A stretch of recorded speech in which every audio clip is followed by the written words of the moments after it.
भी इंसान नदी में डूब जाने की वजह से नहीं मरता है, वो इंसान इसलिए मरता है कि उसको तैरना नहीं आ रहा था। मतलब यह है कि तुम इस वजह से परेशान मत हो कि तुम्हारी समस्या आ रही है, तुम चीजें भूल रहे हो। ये तो कॉमन सी बात। मैं एक चीज बताता हूं। तुम्हें लगता है ना कि तुम्हारा लाइफ टफ है, बहुत पढ़ना पड़ रहा है, बहुत मुश्किल है और तुम्हें बहुत दिक्कतें आ रही है, तो दिक्कत सबको आती है।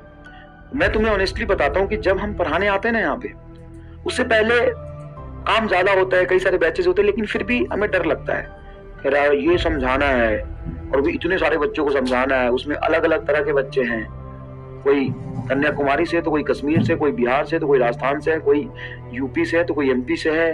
अब सबका स्टेटस अलग अलग, सबका बैकग्राउंड अलग अलग, सबकी लेवल अलग अलग, सबकी उम्मीदें अलग अलग। और इस दिक्कत की वजह से मैं तुम्हें ये समझाने की कोशिश कर रहा था कि डर हमें भी लगता है। हमें लगता है अरे यार ये चैप्टर पढ़ाना है, अब देखना पड़ेगा, भूल गए हैं तुम। अब आज तुम मेरे से पूछो कि अच्छा और बताओ कल क्या पढ़ाओगे इलेक्ट्रोस्टैट में, जरा पढ़ा के दिखाओ। तो मुझे याद ही नहीं मैं क्या पढ़ाऊंगा। इलेक्ट्रोस्टैट पढ़ा हुए 6 महीने हो गए, अब 6 महीने हो गया, मुझे नहीं याद है। तो अब मतलब बेइज्जती कराओगे? बेइज्जती नहीं कराएंगे बेटा, देख लेंगे एक बार और सिर्फ 10 मिनट देखेंगे, सिर्फ 10 मिनट देखेंगे और उस 10 मिनट में बहुत जोरदार पढ़ा के जाएंगे। तो सिर्फ 10 मिनट देखोगे सब याद आ जाएगा। और अभी अभी कुछ भी नहीं है, एक्टिंग कर रहे हो क्या? नहीं, तुम मुझे बोल दो कि चलो अब इलेक्ट्रोस्टैट पढ़ाओ, इलेक्ट्रोस्टैट चलो शुरू हो जाओ, अभी पढ़ाओ, कल का इंतजार नहीं कर रहा, अभी पढ़ाओ। अब याद ही नहीं है। याद ही नहीं है कुछ भी। हाँ मतलब कंसेप्ट पता है, चार्ज की प्रॉपर्टी पता है, कूलम्ब्स लॉ पता है, लेकिन सीक्वेंस थोड़ी ना पता है, कैसे कैसे पढ़ाऊंगा थोड़ी ना पता है। तो सेम तुम्हारे साथ होता है।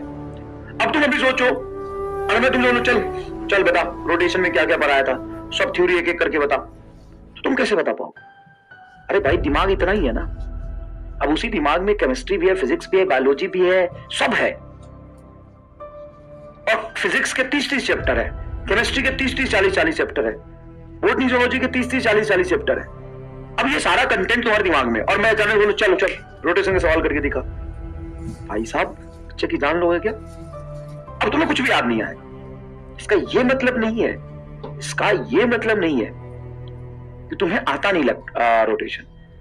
तुम्हें अगर मैं 10 मिनट टाइम दूंगा, आधे घंटे टाइम दूंगा, तुम सारे फॉर्मूले रिवाइज कर लोगे, सारी चीजें एकदम मक्खन की तरह तुम्हारे दिमाग में सेट हो जाएगा। हाँ रिवीजन करना इंपॉर्टेंट है, लेकिन इसका मतलब ये मत सोचने लग जाना कि अभी तुम रोटेशन याद करने की कोशिश करो, तुम्हें कुछ नहीं आ रहा मतलब तुम रोटेशन सब भूल गए। नहीं भाई, बैक ऑफ द माइंड में चीजें हैं तुम्हारे, बैक ऑफ द माइंड में चीजें हैं तुम्हारे। तुम्हें समय लगा के पढ़ा था, मेहनत किया था, हमने भी संघर्ष किया था, तो तुम्हारे दिमाग में चीजें हैं। और जब तुम्हें समय दिया जाएगा, तुम प्रिपरेशन के साथ आओगे, उसको देखोगे, रिवीजन करोगे तो अच्छा करोगे। तो डरो मत, डरो मत। कोई भी इंसान नदी में डूब जाने की वजह से नहीं मरता है, वो इंसान इसलिए मरता है कि उसको तैरना नहीं आ रहा था। मतलब यह है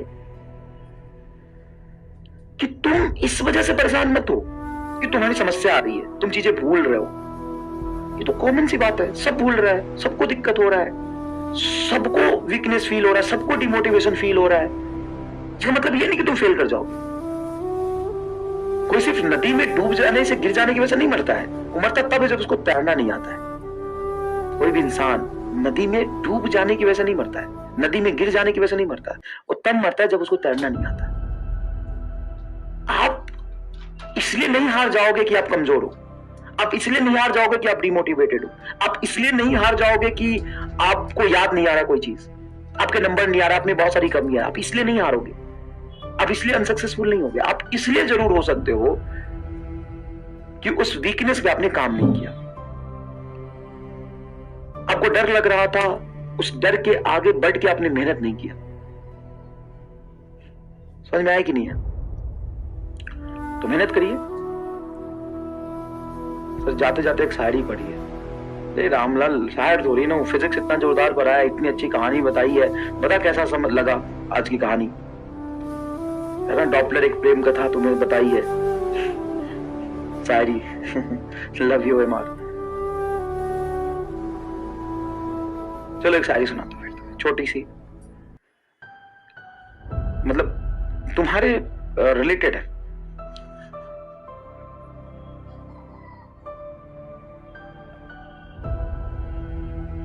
सच्चा प्यार अब हार रहा है, सच्चा प्यार अब हार रहा है, खुश तो वही है जो डॉक्टर बन जा रहा है। कई लोग इस उम्र में भी, मतलब ये स्टेटमेंट बड़ा छोटा है लेकिन इसको ध्यान से सुनना। सच्चा प्यार अब हार रहा है, सच्चा प्यार अब हार रहा है, खुश तो वही है जो डॉक्टर बन जा रहा है। तो ये जो उम्र है ना, थोड़ा संभल के, है ना, सही समय पे सही मेहनत करिए, मजा लाएगा। तो चलिए, जय हिंद, जय भारत, मिलते हैं अगले लेक्चर में।